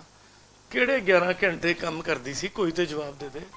ਤੇ ਸਟੂਡੈਂਟ ਹੋ ਕੇ ਤੂੰ 11 ਘੰਟੇ ਕੰਮ ਹੀ ਨਹੀਂ ਕਰ ਸਕਦੀ। ਹਫਤੇ ਦੇ 20 ਘੰਟੇ ਅਲਾਉਡ ਹੈ, ਯਾਨੀ ਕਿ ਐਵਰੇਜ 5 ਘੰਟੇ 4 ਘੰਟੇ ਰੋਜ਼ ਦੇ, ਰਾਈਟ। 4 ਘੰਟੇ ਤੁਸੀਂ ਕੰਮ ਕਰਨਾ, 4 ਵੀ ਨਹੀਂ 3 ਘੰਟੇ ਬੰਦੇ 7 ਤੇ 21। ਤੇ ਜੇ ਤੁਸੀਂ 5 ਦਿਨ ਕਰੋ ਤੇ 4 ਘੰਟੇ ਰੋਜ਼ ਦੇ, 5 ਦਿਨ ਵਰਕ ਕਰਨਾ, 2 ਦਿਨ ਛੁੱਟੀ ਹੈ ਮੰਨ ਲਓ। ਤੇ ਜੇ ਤੂੰ ਕੈਸ਼ ਤੇ ਕੰਮ ਕਰਦੀ ਸੀ, ਉਹ ਵੀ ਇਲੀਗਲ ਹੈ। ਇੱਕ ਕੈਨੇਡੀਅਨ ਸਟੂਡੈਂਟ ਮੈਕਸਿਮਮ 2000 ਰੁਪਏ ਕਮਾ ਸਕਦਾ ਹੈ, ਮੈਕਸਿਮਮ ਮਹੀਨੇ ਦਾ। ਤੇ 1500 ਤੋਂ 1700 ਦਾ ਖਰਚਾ ਹੈ। ਉੱਥੇ ਕੋਈ ਰਹਿਣ ਕਰਨ ਦਾ, ਖਾਣ ਪੀਣ ਦਾ 700 ਤੋਂ 1000 ਤੱਕ ਉਹਨੂੰ ਬੇਸਮੈਂਟ ਮਿਲਣੀ ਹੈ, ਉਹ ਵੀ ਸ਼ੇਅਰਡ। ਉਹਦਾ ਬੱਸ ਦਾ ਕਿਰਾਇਆ ਆਉਣ ਜਾਣ ਦਾ, ਰੋਟੀ ਪਾਣੀ ਦਾ ਪਰਸਨਲ $200-300 ਖਰਚਾ, ਮੋਬਾਈਲ ਉਹ ਰੀਚਾਰਜ, ਮੇਕਅਪ, ਦੂਜਾ ਤੀਜਾ ਲੱਲਾ ਪੱਬਾ 200-300 ਤੋਂ ਐਵਰੇਜ ਕੱਢੋ ਤੇ 1500 1200 1700 ਡਿਪੈਂਡਿੰਗ ਅਪਨ ਖਰਚਾ ਪੈ ਜਾਂਦਾ। ਤੇ $300 ਬਚਾ ਕੇ ਤੂੰ ਕਿਹੜੇ ਮੱਲ ਮਾਰੇ ਨੇ, ਜਾਂ ਤੇਰੇ ਬੈਂਕ ਬੈਲੈਂਸ ਦੱਸਣਗੇ ਕਿ ਤੇਰੇ ਬੈਂਕ ਬੈਲੈਂਸ ਕਿਸ ਤਰ੍ਹਾਂ ਇੰਨੇ ਜ਼ਿਆਦਾ ਇਕੱਠੇ ਹੋਏ ਨੇ ਉਹਨਾਂ ਦਿਨਾਂ 'ਚ ਜਦੋਂ ਤੂੰ ਸਟੱਡੀ ਕਰਦੀ ਸੀ। ਕੈਨੇਡੀਅਨ ਗਵਰਨਮੈਂਟ ਇਹ ਵੀ ਵੇਖੇਗੀ। ਮੈਂ ਚਿੱਠੀ ਲਿਖੀ ਹੈ, ਥੋੜੀ ਜਿਹੀ ਮੈਂ ਗਲਿਮਸਿਸ ਤੁਹਾਨੂੰ ਉਹਦੇ ਵੀ ਦੇ ਸਕਦਾ, ਐਗਜ਼ੈਕਟਲੀ ਤੇ ਹਲੇ ਮੈਂ ਨਹੀਂ ਦਿਖਾ ਸਕਦਾ। ਸੋ ਚੱਲ ਰਿਹਾ ਮੇਰਾ ਪ੍ਰੋਸੀਜਰ, ਮੈਂ ਥੋੜੀ ਜਿਹੀ ਉੱਪਰੋਂ ਥੱਲੋਂ ਫੋਲਡ ਕਰ ਲੈਂਦਾ। ਆ ਸਾਰੇ ਸ਼ਾਰਟਸ ਇਹਦੇ ਵਿੱਚ ਲਿਖਿਆ ਹੈ, ਇੰਨੀ ਤਰੀਕ ਆ ਤੇਰਾ ਪਾਸਪੋਰਟ ਨੰਬਰ ਹੈ, ਆ ਤੇਰਾ ਹਸਬੈਂਡ ਦਾ ਨਾਂ ਹੈ, ਉਹਦਾ ਨਾਂ ਹੈ, ਬਾਕੀ ਡਿਟੇਲਾਂ ਭਰੀਆਂ ਜਾ ਰਹੀਆਂ। ਔਰ ਇਹ CBSA ਤੇ ਜਸਟਿਨ ਟਰੂਡੋ ਤੇ ਹੋਰ 60 ਮਹਿਕਮਿਆਂ ਨੂੰ ਚਿੱਠੀ ਜਾਣੀ ਹੈ, ਜਿਹਦੇ ਵਿੱਚ ਇਹਦੇ ਡਿਟੇਲਸ ਆਪਾਂ ਕਢਾਉਣੇ ਆ। ਔਰ ਇਹਦੇ ਵਿੱਚ ਮੈਂ ਇਹ ਵੀ ਦੱਸਿਆ ਕਿ ਇਹਦੇ ਖਿਲਾਫ 420 ਦਾ ਪਰਚਾ ਹੋ ਚੁੱਕਾ ਹੈ ਤੇ 420 ਦੀ ਧਾਰਾ ਜਿਹੜੀ ਹੈ, ਥੋੜਾ ਜਿਹਾ ਫੋਲਡ ਕਰ ਲੈਣਾ ਮੈਂ, ਯੈਸ, ਮੈਂ ਹਲੇ ਪੂਰੀ ਚੀਜ਼ਾਂ ਨਹੀਂ ਦਿਖਾ ਸਕਦਾ, ਥੋੜੀ ਮਜਬੂਰੀ ਹੈ ਮੇਰੀ। ਇਹ 420 ਬਾਰੇ ਲਿਖਿਆ ਤੇ ਨੈਕਸਟ 420 ਦੀ ਧਾਰਾ ਕੀ ਕਹਿੰਦੀ ਹੈ ਇੰਡੀਆ 'ਚ, ਉਹ ਵੀ ਮੈਂ ਲਿਖ ਦਿੱਤੀ ਹੈ ਸਰਕਾਰ ਨੂੰ। ਤੇ ਇਹ ਫਿਰ ਜਿਹੜਾ ਹੁਣ ਬਾਰੀ-ਬਾਰੀ ਤੇ ਲੋਕਾਂ ਦੀ ਮੰਗ ਵੀ ਪ੍ਰੋਟੈਸਟ ਤੱਕ ਹੋ ਗਏ ਕਿ ਆਖਰ ਡਿਪੋਰਟ ਹੋਣੀ ਚਾਹੀਦੀ ਹੈ, ਡਿਪੋਰਟ ਹੋਣੀ ਚਾਹੀਦੀ ਹੈ, ਤਾਂ ਆਖਰਕਾਰ ਇਹ 420 ਤੋਂ ਬਾਅਦ ਇਹ ਵਾਜਿਬ ਹੈਗਾ ਜਾਂ ਫਿਰ ਹੋਰ ਸਟੈਪ ਚੱਕਣੇ ਪੈਣਗੇ ਤੁਹਾਨੂੰ ਜੇਕਰ ਆਖਰ ਚਾਹੁੰਦੇ ਹੋ? ਮੈਂ ਦੱਸਦਾ ਜੇ ਡੀਪੋਰਟ ਹੋਣਾ ਜਾਂ ਕੈਨੇਡਾ ਦੀ ਗਵਰਨਮੈਂਟ ਇਹਨੂੰ ਉੱਥੋਂ ਵੀਜ਼ਾ ਕੈਂਸਲ ਕਰੇਗੀ, ਦੋ ਪ੍ਰੋਸੀਜਰ ਨੇ। ਹੁਣ ਤੋਂ ਬਾਅਦ ਦੋ ਪ੍ਰੋਸੀਜਰ ਸ਼ੁਰੂ ਹੁੰਦੇ ਆ, ਜਦੋਂ ਸਾਡੀ ਵੀ ਚਿੱਠੀ ਜਾਣੀ ਹੈ ਪਲੱਸ ਪੰਜਾਬ ਪੁਲਿਸ ਨੇ ਵੀ ਭੇਜਣੀ ਹੈ, ਇਹਦੇ 3-4 ਪ੍ਰੋਸੀਜਰ ਸ਼ੁਰੂ ਹੋ ਜਾਣੇ ਆ। ਰਾਦਰ ਇਹ ਬੇਲ ਅਪਲਾਈ ਨਹੀਂ ਕਰ ਸਕਦੀ ਕਿਉਂਕਿ ਇੰਡੀਆ 'ਚ ਹੈ ਨਹੀਂ, ਇਹਦੇ ਵੱਲੋਂ ਬੇਲ ਅਪਲਾਈ ਨਹੀਂ ਹੋਣੀ। ਸੋ ਸਭ ਤੋਂ ਪਹਿਲਾਂ LOC ਕੱਟੀ ਜਾਣੀ ਹੈ, LOC ਤੋਂ ਬਾਅਦ ਇਹਦੇ ਪਾਸਪੋਰਟ ਰੱਦ ਹੋ ਜਾਣੇ ਆ ਇੰਡੀਆ 'ਚੋਂ ਹੀ, ਜਿਹਦੇ ਖਿਲਾਫ FIR ਹੋਵੇ ਉਹਦੇ ਤੇ ਪਾਸਪੋਰਟ ਰੱਦ ਹੋ ਜਾਂਦੇ। ਜਦੋਂ ਪਾਸਪੋਰਟ ਰੱਦ ਹੋ ਗਿਆ ਤੇ ਉੱਥੇ ਉਹਦੀ ਵੈਲਿਡਿਟੀ ਖਤਮ ਹੋ ਗਈ, ਪਾਸਪੋਰਟ ਇਹਦਾ ਕੈਂਸਲ ਹੋਣਾ ਹੈ। ਕੈਂਸਲ ਪਾਸਪੋਰਟ ਤੇ ਉਧਰ ਦੀ ਸਰਕਾਰ ਨੇ ਵੀ ਕਹਿਣਾ ਬੀਬਾ ਤੇਰਾ ਪਾਸਪੋਰਟ ਹੀ ਕੈਂਸਲ ਹੈ, ਜਿਹਦੇ ਆਧਾਰ ਤੇ ਤੂੰ ਸਭ ਕੁਝ ਮੰਗਦੀ ਫਿਰਦੀ ਹੈ, ਤੇ ਤੇਰਾ ਕੰਮ ਹੋ ਗਿਆ। ਦੂਜੀ ਗੱਲ ਹੋਰ ਚੱਲੀ ਅੱਗੇ, ਜਿਹੜੇ ਇਹਨੇ ਆਪਣੇ ਕੈਨੇਡਾ ਵਿੱਚ ਪੇਪਰ ਲਾਏ ਆ ਵਰਕ ਪਰਮਿਟ ਦੇ, ਮਤਲਬ 3 ਸਾਲ 4 ਸਾਲ ਸ਼ਾਦੀ ਦੇ ਦੌਰਾਨ ਵੀ ਇਹਨੇ ਆਪਣੇ ਆਪ ਨੂੰ ਕੁਆਰੀ ਰੱਖ ਲਿਆ, ਕੋਈ ਗੱਲ ਨਹੀਂ, ਮੰਨ ਲੈਂਦੇ ਤੁਹਾਡੇ ਲਈ ਗੱਲ ਬਹੁਤ ਬਿਜ਼ੀ ਸੀ, ਇਹ DC ਲੱਗ ਗਈ ਸੀ ਜਾ ਕੇ, ਹੈ ਨਾ। ਤੇ ਉਸ ਤੋਂ ਬਾਅਦ ਜਦੋਂ ਇਹ ਵਰਕ ਪਰਮਿਟ ਅਪਲਾਈ ਕਰਦੀ ਹੈ, ਵਰਕ ਪਰਮਿਟ ਵੇਲੇ ਤੇ DC ਨਹੀਂ ਸੀ ਲੱਗੀ, ਉਸ ਵੇਲੇ ਤੇ ਲੇਬਰ ਹੀ ਸੀ ਤੇ ਨੌਕਰੀ ਲੇਬਰ ਜੌਬ ਕਰਨ ਲਈ ਇਹਨੇ ਉੱਥੇ ਅਪਲਾਈ ਕੀਤਾ ਤੇ ਉਹਦੇ ਵਿੱਚ ਮੈਰਿਟਲ ਸਟੇਟਸ ਨੂੰ ਕਲਿੱਕ ਕਰਨਾ। ਜਦੋਂ ਵੀ ਕੋਈ ਬੰਦਾ ਵਰਕ ਪਰਮਿਟ ਦੀ ਫਾਈਲ ਲਾਂਦਾ ਉੱਥੇ UCIN ਨੰਬਰ ਜਾਰੀ ਹੁੰਦਾ ਹੈ ਤੇ ਉਹ ਇੱਕ ਨੰਬਰ ਐਸਾ ਨੰਬਰ ਹੈ ਜਿਹੜਾ ਤੁਸੀਂ ਉੱਥੇ ਸਰਕਾਰ ਦੀ ਸਾਈਟ ਤੇ ਪਾਓ ਤੇ ਤੁਹਾਡੀ ਪੂਰੀ ਜਨਮ ਕੁੰਡਲੀ ਉੱਥੇ ਪੂਰੇ ਦਾ ਆਧਾਰ ਕਾਰਡ ਦਾ UID ਹੈ ਤੁਸੀਂ ਮੰਨ ਲਓ 1 ਮਿੰਟ ਲਈ, ਤੇ ਉਹ ਸਿਰਫ ਇਮੀਗ੍ਰੇਸ਼ਨ ਡਿਪਾਰਟਮੈਂਟ 'ਚ UCIN ਨੰਬਰ ਦੇ ਦਿਓ, ਪਾਸਪੋਰਟ ਨੰਬਰ ਦੇ ਦਿਓ, ਉੱਥੋਂ ਉਹਦੀ ਸਾਰੀ ਡਿਟੇਲ ਨਿਕਲ ਆਉਂਦੀ ਹੈ। ਤੇ ਉੱਥੋਂ ਦਾ ਇੱਕ ਕਾਨੂੰਨ ਹੈ, ਇੱਥੇ 500,000 ਰੁਪਇਆ ਦੇ ਕੇ ਕਾਗਜ਼ ਬਦਲ ਜਾਂਦਾ ਹੈ, ਉੱਥੇ ਕਾਗਜ਼ ਨਹੀਂ ਬਦਲਦਾ। ਸਭ ਤੋਂ ਵਧੀਆ ਖੁਸ਼ੀ ਦੀ ਗੱਲ ਹੈ, ਉੱਥੇ ਜੋ ਸਕੈਨ ਹੋ ਕੇ ਡਾਕੂਮੈਂਟ ਅੰਦਰ ਲੱਗ ਗਿਆ ਉਹ ਕੋਈ ਅਫਸਰ ਵੀ ਨਹੀਂ ਬਦਲ ਸਕਦਾ ਚਾਹ ਕੇ ਵੀ। ਹਾਂ, ਉਹਦੀ ਕੈਂਸਲੇਸ਼ਨ ਹੋ ਕੇ ਨਵਾਂ ਕਾਗਜ਼ ਐਡ ਹੋ ਸਕਦਾ, ਪਰ ਪੁਰਾਣਾ ਕਾਗਜ਼ ਸਟੈਂਡ ਕਰੇਗਾ। ਤੇ ਪੁਰਾਣਾ ਕਾਗਜ਼ ਜਦੋਂ ਬੈਚਲਰ ਦਾ ਲੱਗਾ ਹੈ, ਕਿੱਦਾਂ ਦੱਸੇਗੀ ਕਿ ਮੇਰਾ ਵਿਆਹ 2 ਅਗਸਤ 2018 ਨੂੰ ਨਹੀਂ ਹੋਇਆ, ਅਚਾਨਕ ਅੱਜ ਕਿਵੇਂ ਹੋ ਗਿਆ? ਫਸ ਗਈ। ਤੇ ਜਦੋਂ ਆਪਾਂ ਝੂਠ ਬੋਲਿਆ, ਫਰਾਡ ਕੀਤਾ, ਉਧਰ ਦੀ ਸਰਕਾਰਾਂ ਤੇ ਫਰਾਡ ਕਰਕੇ ਕੋਈ ਬੈਨੀਫਿਟ ਲੈਣਾ ਚਾਹਿਆ, ਤੇ ਆਪਣਾ ਐਕਟ ਹੈਗਾ ਇਮੀਗ੍ਰੇਸ਼ਨ ਐਂਡ ਰਿਫਿਊਜੀ ਐਕਟ, ਉਹ ਵੀ ਮੈਂ ਤੁਹਾਨੂੰ ਸ਼ੋਅ ਕਰ ਦਿੰਦਾ, ਉਹਦੀ ਧਾਰਾ 40 ਔਨਵਰਡਸ, ਉਹਦੇ ਵਿੱਚ ਲਾਅ 'ਚ ਲਿਖਿਆ ਕਿ ਜਿਹੜਾ ਬੰਦਾ ਕੋਈ ਵੀ ਫਰਾਡੂਲੈਂਟ ਤਰੀਕੇ ਨਾਲ ਕਿਸੇ ਕਿਸਮ ਦਾ ਫਾਇਦਾ ਚੁੱਕਣਾ ਚਾਹੁੰਦਾ ਹੈ, ਉਹਦਾ ਵੀਜ਼ਾ ਖਾਰਜ ਕਰ ਦਿੱਤਾ ਜਾਂਦਾ ਹੈ। ਜਦੋਂ ਉਹਦਾ ਵੀਜ਼ਾ ਖਾਰਜ ਕੀਤਾ ਜਾਂਦਾ ਹੈ, ਉਹਨੂੰ 30 ਦਿਨ ਦਾ ਸਮਾਂ ਮਿਲਦਾ ਹੈ ਫੈਡਰਲ ਦੇ ਅੱਗੇ ਅਪੀਲ ਕਰਨ ਦਾ। ਤੇ ਫੈਡਰਲ ਦੀ ਅਪੀਲ ਵਿੱਚ ਦੇਖੋ ਦੋ ਚੀਜ਼ਾਂ ਨੇ ਸਿੱਧੀਆਂ ਸਿੱਧੀਆਂ, ਵੀ ਤੂੰ ਵਿਆਹੀ ਸੀ ਕੁਆਰੀ ਲਿਖਿਆ, ਉਹਦੇ ਕੋਲ ਕੀ ਜਵਾਬ ਦੇਗੀ ਮੈਨੂੰ ਨਹੀਂ ਸਮਝ ਆਉਂਦੀ ਵੀ, ਉਹਦਾ ਵਕੀਲ ਵੀ ਕੀ ਜਵਾਬ ਦੇ ਦੇਗਾ ਮੈਨੂੰ ਨਹੀਂ ਸਮਝ ਆਉਂਦੀ ਵੀ। ਫਿਰ ਉਸ ਤੋਂ ਬਾਅਦ ਤੇਰੇ ਤੇ 420 ਦਾ ਪਰਚਾ ਹੈ, ਤੇ ਤੀਜਾ ਤੂੰ ਵਾਂਟਿਡ ਹੈ ਇੰਡੀਆ 'ਚ, ਤੇਰੀ LOC ਕੱਟੀ ਗਈ ਹੈ। LOC ਤੋਂ ਬਾਅਦ ਸੈਕਿੰਡ ਉਹਨੂੰ ਸਮਨਿੰਗ ਉੱਥੇ ਵੀ ਭੇਜਾਂਗੇ ਅਸੀਂ ਬਾਈ ਈਮੇਲ, ਜਦੋਂ ਫਿਰ ਵੀ ਨਹੀਂ ਆਏਗੀ ਫਿਰ ਉਹਦੀ PO ਦੀ ਕਾਰਵਾਈ ਹੋ ਜਾਏਗੀ, ਐਂਡ ਸੋ ਔਨ, ਜੋ ਲੀਗਲ ਪ੍ਰੋਸੀਜਰ ਹੈ ਚੱਲੇਗਾ। ਅਸੀਂ ਤੇ ਆਪ ਚਾਹੁੰਦੇ ਹਾਂ ਵੀ ਤੈਨੂੰ ਖਤਰਾ ਕੋਈ ਨਹੀਂ ਇੰਡੀਆ 'ਚ, ਆ ਜਾ। ਹਾਂ, ਮੈਂ ਇਸੇ ਗੱਲ ਤੇ ਆਉਣ ਲੱਗਿਆ ਸੀਗਾ ਕਿ ਆਖਰਕਾਰ ਇੱਕ ਇਹ ਵੀ ਸਟੈਪ ਹੁੰਦਾ ਜਿਹਨੂੰ ਲੀਗਲ ਮਾਇਨੇ ਦੇ ਤੌਰ ਤੇ ਮੈਂ ਪੁੱਛਾਂ, ਬਾਕੀ ਤਾਂ ਚਲੋ ਆਪਾਂ ਨਹੀਂ ਕਹਿੰਦੇ ਹੈਗੇ ਕਿ ਕਿਉਂਕਿ ਧੀ ਭੈਣ ਸਭ ਦੀਆਂ ਸਾਂਝੀਆਂ ਨੇਗੀਆਂ, ਕਿ ਕੋਈ ਲੀਗਲ ਫੈਕਟਸ ਦੇ ਤੌਰ ਤੇ ਧੀਆਂ ਭੈਣਾਂ ਸਾਂਝੀਆਂ, ਡੈਣਾ ਕਿਸੇ ਦੀਆਂ ਸਾਂਝੀਆਂ ਨਹੀਂ। ਦੋ ਚੀਜ਼ਾਂ 'ਚ ਫਰਕ ਹੈ। ਜਿਹੜੀਆਂ ਇਹੋ ਜਿਹੇ ਮੁੰਡੇ ਖਾ ਜਾਂਦੀਆਂ ਜਾਂ ਮੁੰਡੇ ਜਿਹੜੀਆਂ ਇਹੋ ਜਿਹੀਆਂ ਪਰਿਵਾਰਾਂ ਦੀਆਂ ਕੁੜੀਆਂ ਖਾ ਕੇ ਨੇ, ਉਹ ਭੂਤ ਤੇ ਡੈਣਾ ਦੀ ਕੈਟਾਗਰੀ 'ਚ ਆਉਂਦੇ ਨੇ, ਉਹਨਾਂ ਨੂੰ ਧੀਆਂ ਭੈਣਾਂ ਨਾ ਕਹੋ। ਉਹ ਸਾਡੀਆਂ ਬੜੀਆਂ ਇੱਜ਼ਤਦਾਰ ਨੇ ਔਰ ਬੜੀਆਂ ਪਿਆਰ ਦੇਣ ਯੋਗ ਨੇ, ਪਿਆਰ ਲੈਣ ਯੋਗ ਨੇ। ਸਾਡਾ ਸਤਿਕਾਰ ਹੈ, ਸਾਡੇ ਸਿਰ ਦਾ ਤਾਜ ਹੈ ਸਾਡੀਆਂ ਧੀਆਂ ਭੈਣਾਂ, ਪਰ ਡੈਣਾ ਇਸ ਕੈਟਾਗਰੀ 'ਚ ਨਹੀਂ ਆਉਂਦੀਆਂ। ਕੱਲ੍ਹ ਨੂੰ ਜੇ ਕੋਈ ਖਤਰੇ ਦੀ ਗੱਲ ਜਤਾਈ ਜਾਂਦੀ ਹੈ, ਕਿਉਂਕਿ ਜਿਸ ਤਰ੍ਹਾਂ ਦੇ ਹਾਲਾਤ ਨੇ, ਲੋਕਾਂ ਦੇ ਵਿੱਚ ਗੁੱਸਾ ਬਣਿਆ ਹੋਇਆ ਹੈਗਾ, ਪ੍ਰੋਟੈਸਟ ਤੁਸੀਂ ਦੇਖ ਹੀ ਲਏ ਆ, ਤੁਸੀਂ ਖੁਦ ਵੀ ਦੇਖਿਆ ਹੋਣਾ, ਪਰਿਵਾਰ ਦੇ ਨਾਲ ਬਹੁਤ ਸਹਾਨੁਭੂਤੀ ਲੋਕਾਂ ਦੀ ਜੁੜੀ ਹੈ, ਕਿਉਂਕਿ ਮੁੰਡਾ ਗਿਆ ਇਕੱਲਾ ਪਰਿਵਾਰ ਦਾ, ਤੇ ਇਹ ਚੀਜ਼, ਇਹ ਸਟੈਪ ਲੀਗਲੀ ਤੌਰ ਤੇ ਵੀ ਤੇ ਆਮ ਜੇ ਸਮਾਜਿਕ ਤੌਰ ਤੇ ਵੀ ਮੈਂ ਆ ਜਾਂ ਤਾਂ ਉਰੇ ਕੱਲ੍ਹ ਨੂੰ ਤੁਹਾਨੂੰ ਨਹੀਂ ਲੱਗਦਾ ਵੀ ਕਿਤੇ ਨਾ ਕਿਤੇ ਉਹਦੇ ਵਾਸਤੇ ਔਖਾ ਹੋ ਜਾਊਗਾ? ਸਰ ਖਤਰਾ ਤੈਨੂੰ ਹੈ ਹੀ ਕੋਈ ਨਹੀਂ। ਮੈਂ ਉਹਨੂੰ ਕਿਹਾ ਤੂੰ ਇੱਥੇ ਆ, ਮੈਂ ਤੈਨੂੰ ਗੋਲੀ ਮਾਰ ਦੇਣੀ। ਕਿਸੇ ਬੰਦੇ ਨੇ ਕੋਈ ਇਹੋ ਜਿਹਾ ਕਮੈਂਟ ਨਹੀਂ ਕੀਤਾ। ਉਹ ਕਹਿੰਦੇ ਵੀ ਇਹਨੂੰ ਕਾਨੂੰਨਨ ਤੌਰ ਤੇ ਸਜ਼ਾ ਮਿਲਣੀ ਚਾਹੀਦੀ ਹੈ। ਮਤਲਬ ਵੀ ਆਲਸੋ ਵਾਂਟ ਕਿ come here, we want to prosecute you. ਤੂੰ ਆਪਣੀ ਡਿਫੈਂਸ ਰੱਖ, ਮਾਨਯੋਗ ਅਦਾਲਤ ਤੇ ਭਰੋਸਾ ਰੱਖ। ਜੇ ਤੂੰ ਸੱਚੀ ਹੋਏਗੀ, ਤੂੰ ਬਾਇਜ਼ਤ ਬਰੀ ਹੋਏਗੀ। ਕੈਨੇਡਾ ਦੀ ਫਲਾਈਟ ਤੋਂ ਇੰਡੀਆ ਉਤਰ ਕੇ ਜਦੋਂ ਮੈਂ ਤੈਨੂੰ ਲੈਣ ਆਉਣ ਨੂੰ ਤਿਆਰ ਹਾਂ, ਤੇਰੇ ਫਾਦਰ ਨੂੰ ਨਾਲ ਲਿਆਉਂਗਾ, ਤੇਰੇ ਸਹੁਰੇ ਨੂੰ ਨਾਲ ਲਿਆਉਂਗਾ। ਜੇ ਤੂੰ ਬਿਨਾਂ ਡੀਪੋਰਟ ਹੋਇਆ, ਬਿਨਾਂ ਵੀਜ਼ਾ ਕੈਂਸਲੇਸ਼ਨ ਤੋਂ ਆਉਣੀ ਹੈ, ਸਾਡੇ ਉਸ ਪਰਿਵਾਰ ਦੀ ਨੂੰਹ ਹੈ ਤੂੰ, ਤੈਨੂੰ ਇੱਜ਼ਤ ਨਾਲ ਲੈ ਕੇ ਆਵਾਂਗੇ। ਤੇਰੇ ਵੱਲ ਕੋਈ ਉਂਗਲ ਤੱਕ ਨਹੀਂ ਚੁੱਕ ਰਿਹਾ। ਜੇ ਤੂੰ ਵੀਜ਼ਾ ਕੈਂਸਲੇਸ਼ਨ ਤੋਂ ਆਉਣੀ ਹੈ ਜਾਂ ਡੀਪੋਰਟ ਹੋ ਕੇ ਆਉਣੀ ਹੈ, ਡੈਫੀਨੇਟਲੀ ਅਸੀਂ ਤੈਨੂੰ ਨਹੀਂ ਲੈਣ ਆਵਾਂਗੇ।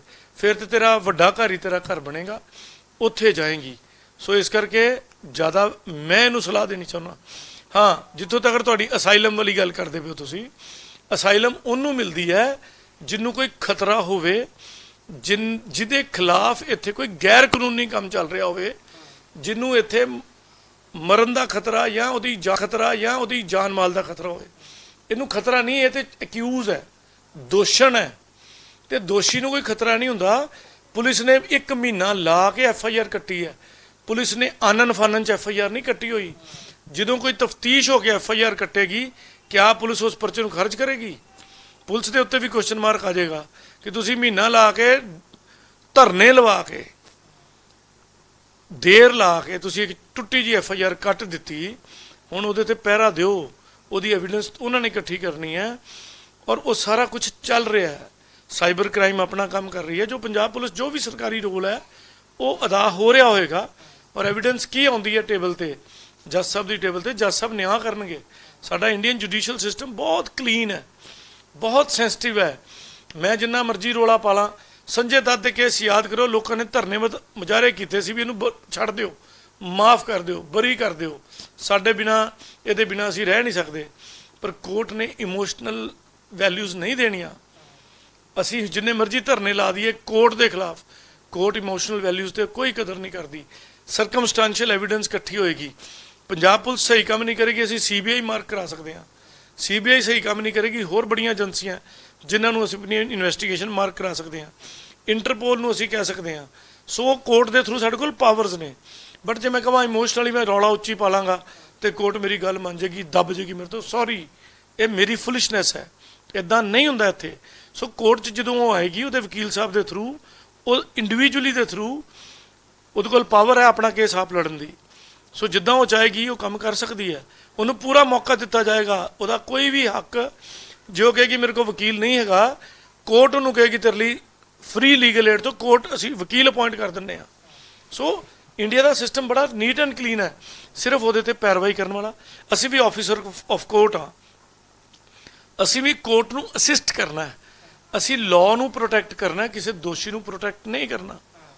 ਅਸੀਂ ਆਪਣੇ ਦੂਜੇ ਵਕੀਲ ਸਾਹਿਬ ਦੀ ਵੀ ਕਦਰ ਕਰਦੇ ਹਾਂ, ਰਿਸਪੈਕਟ ਦਿੰਦੇ ਹਾਂ, ਅਸੀਂ ਇਕੱਠੇ ਚਾਹ ਵੀ ਪੀਂਦੇ ਹਾਂ, ਪਰ ਕੇਸ ਤੇ ਆਪਣਾ ਆਪਣਾ ਲੜਦੇ ਹਾਂ। ਮੈਂ ਆਪਣੇ ਫੈਕਟ ਰੱਖਣੇ, ਉਹਨਾਂ ਨੇ ਆਪਣੇ ਫੈਕਟ ਰੱਖਣੇ ਆ। ਅਖੀਰ 'ਚ ਜੇ ਮੈਂ ਪੁੱਛਾਂ, ਜੇ ਕੰਟਰੈਕਟ ਮੈਰਿਜ ਦੀ ਮੈਂ ਦੁਬਾਰੇ ਆ ਜਾ, ਲਾਸਟ ਇੱਕ ਚੀਜ਼ ਇਹ ਦੱਸੋ ਕਿ ਕੰਟਰੈਕਟ ਮੈਰਿਜ ਨੂੰ ਲੈ ਕੇ ਜੇਕਰ ਹੁਣ ਅੱਗੇ ਨੂੰ ਕੋਈ ਕਰ ਵੀ ਰਿਹਾ ਹੈ, ਉਹਨਾਂ ਨੂੰ, ਕਿਉਂਕਿ ਬਹੁਤ ਸਾਰੇ ਲੋਕਾਂ ਨੂੰ ਤਾਂ ਕੰਨ ਹੋ ਗਏ ਹੋਣੇ, ਕਿਉਂਕਿ ਇਹ ਜਿਹੜਾ ਮਾਮਲਾ ਉਦਾਹਰਨ ਸੈੱਟ ਕਰਕੇ ਗਿਆ, ਇੱਕ ਜਾਨ ਗਈ ਹੈ ਇਹਦੇ ਵਿੱਚ, ਤੇ ਲੋਕਾਂ ਨੂੰ ਤੁਸੀਂ ਕੀ ਕਹਿਣਾ ਚਾਹੋਗੇ ਕਿ ਜਿਹੜੇ ਹਜੇ ਵੀ ਸ਼ਾਇਦ ਸੋਚਦੇ ਨੇ ਵੀ ਕੱਲ੍ਹ ਨੂੰ ਕੋਈ ਕੁੜੀ ਆ ਜੇ ਪੜ੍ਹੀ ਲਿਖੀ ਜਾਂ ਕੋਈ ਮੁੰਡਾ ਆ ਜੇ ਪੜ੍ਹਿਆ ਲਿਖਿਆ ਤੇ ਅਸੀਂ ਧੀ ਪੁੱਤ ਨੂੰ ਉਹਦੇ ਬਾਹਰ ਭੇਜ ਦਈਏ, ਕੀ ਇਸ ਤਰ੍ਹਾਂ ਦਾ ਉਹਨਾਂ ਨੂੰ ਕਰਨਾ ਚਾਹੀਦਾ ਲੀਗਲੀ ਤੌਰ ਤੇ? ਕੱਲ੍ਹ ਉਹਨਾਂ ਦੀ ਕੋਈ ਮਦਦ ਹੋ ਪਾਊਗੀ ਜੇ ਕਰਦੇ ਨੇ?